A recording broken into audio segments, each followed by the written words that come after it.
Adèle, qu'est-ce qui s'est passé ici début des années 90 qui a marqué notre ville? Il y a un jeune du quartier qui est décédé. Il s'est fait percuter par une voiture de police. Et à la suite de ça, il y a eu des émeutes. Les émeutes, on n'appelle pas ça des émeutes, on appelle ça des révoltes urbaines pour nous. Parce que c'était une vraie révolte, les gens ils en avaient marre. Il y a des problèmes avec la police. Et du coup, tout a flambé ici.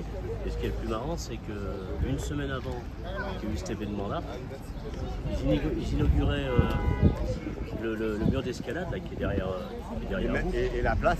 Et la place. Et la place. Une semaine après, tout est brûlé. C'est vrai que ça fait un choc. 3 mois après, en fait, il y a eu la création du ministère de la Ville. Donc, François Mitterrand qui est venu à Bron pour inaugurer tout ça, pour créer le ministère. Le problème, c'est que 30 ans après, on est toujours dans la même situation.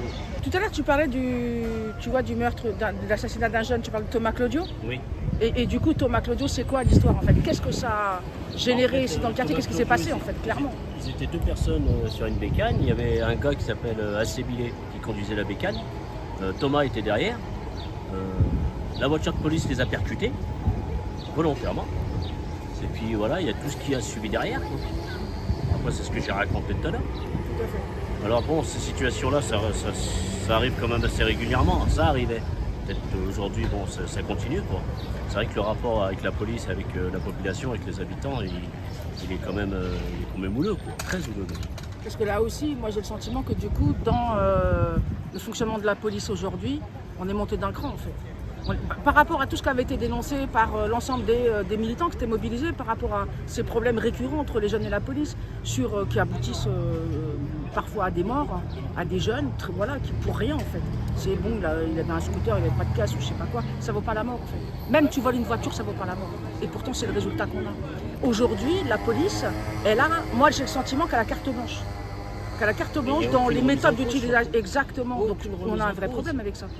D'ailleurs, les Gilets jaunes l'ont vécu, hein. Nous, ce qu'on connaît depuis des années, finalement, c'est rentré dans le débat public, ça a traversé les quartiers périphériques, comme on dit, comme disent certains, pas nous d'ailleurs, hein, parce que nous on parle de quartiers, les quartiers de France, hein, et ça a touché une catégorie de population.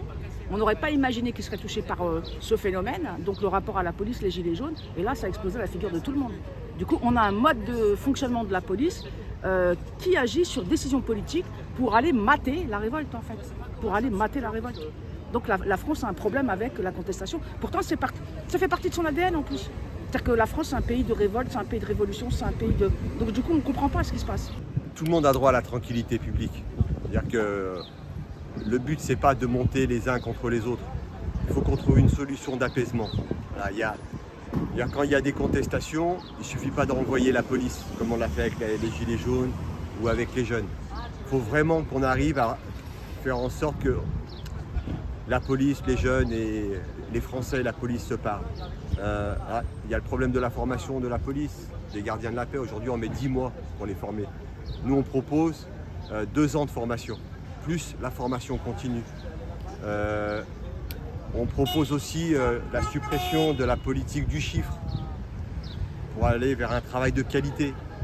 On veut plus de prévention. Quand on recrute un fonctionnaire dédié à la répression, parce qu'il faut maintenir l'ordre. Je croyais que c'était la tranquillité qu'on voulait. Oui, l'ordre, mais en même temps, des fois, il faut le dire un petit peu, l'ordre, la tranquillité publique. Eh bien, on proposera qu'il y ait un fonctionnaire qui travaillera sur l'éducation, pour avoir toujours ce rapport de prévention, répression. Le contrôle aux faciès. Il faut peut-être aussi qu'on se pose la question, pourquoi certains sont plus contrôlés que d'autres. Donc si on veut que le sentiment d'injustice chez nos jeunes disparaisse, il faut que nous, en tant que politiques, on pose les problèmes, mais sereinement. Il ne s'agit pas de le faire dans le conflit. Il faut vraiment que ce soit dans l'apaisement. Il y a un élément qui me tient à cœur, c'est surtout la suppression de la BAC, quoi. Parce que en fait, c'est une police, à un moment donné, c'est plus une police, c'est une milice qui agit, qui respecte personne, qui tutoie, qui même à la nuit, tu as eu des situations où ça insultait, mais des gamins, quoi. Et pour quelle raison? À un moment donné, quelle image pour les petits? Ça pose un gros problème. La police ne peut pas surveiller la police. Donc il faudrait une institution indépendante. Pourquoi une institution indépendante? Parce qu'actuellement, effectivement, c'est l'IGS, donc c'est un corps de la police qui contrôle la police. Donc il y a un problème en fait. À un moment donné, si on veut véritablement mener une enquête par rapport à des situations qu'on nomme bavure policière, il nous faut une autorité indépendante. Et il nous faut une autorité indépendante qui n'ait rien à voir avec l'institution policière, de manière à véritablement avoir une objectivité sur la situation en fait. Et que si un policier a véritablement dérapé, a véritablement outrepassé ses droits, a volontairement usé de la force, il faut qu'il y ait un cadre qui soit garanti. Si le cadre n'est pas respecté, il faut que cette fameuse autorité indépendante, elle puisse le dire et de manière à sanctionner, révoquer celui qui a agi de travers. Voilà, et ce n'est pas une erreur d'un policier qui doit jeter le discrédit sur toute la police. Comme pour les jeunes, c'est parfois des erreurs d'un jeune qui condamne toute notre jeunesse. Donc voilà, l'objectif de cet organisme indépendant, c'est encore une fois l'apaisement. Et ce d'ailleurs, quel que soit le domaine et quelle que soit l'institution, hein, parce qu'on pourrait dire le pouvoir judiciaire aussi. Hein, en justice, il y a aussi des comportements qui vont pas de la part des juges, des avocats, des magistrats et autres. En fait, la sanction, il faut que tout le monde puisse à un moment donné avoir un coup près quand il y a un dérapage pour dire là, c'est pas possible, ça peut pas continuer. Comme tu vas arriver à l'Assemblée nationale, il y a des lois, à mon avis, qu'il va falloir aller revisiter. Parce qu'on ne peut pas accepter que les policiers, du coup, dans leur mode de fonctionnement, ils aient la possibilité d'avoir des primes parce qu'ils mettent en garde à vue, parce qu'ils interpellent, parce qu'il y a outrage à rébellion, et en plus maintenant ils ont carrément les transports gratuits, ils peuvent prendre l'avion comme ils veulent, non mais qu'est-ce que ça veut dire? Ça, c'est le pouvoir politique qui l'a décidé.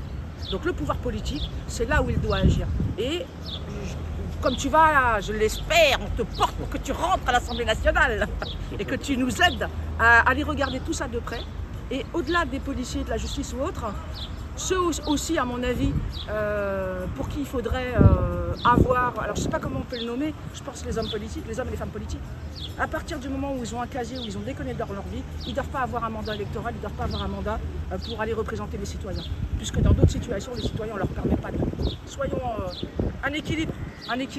On s'en mêle et on veut aller à l'Assemblée nationale pour porter ces questions.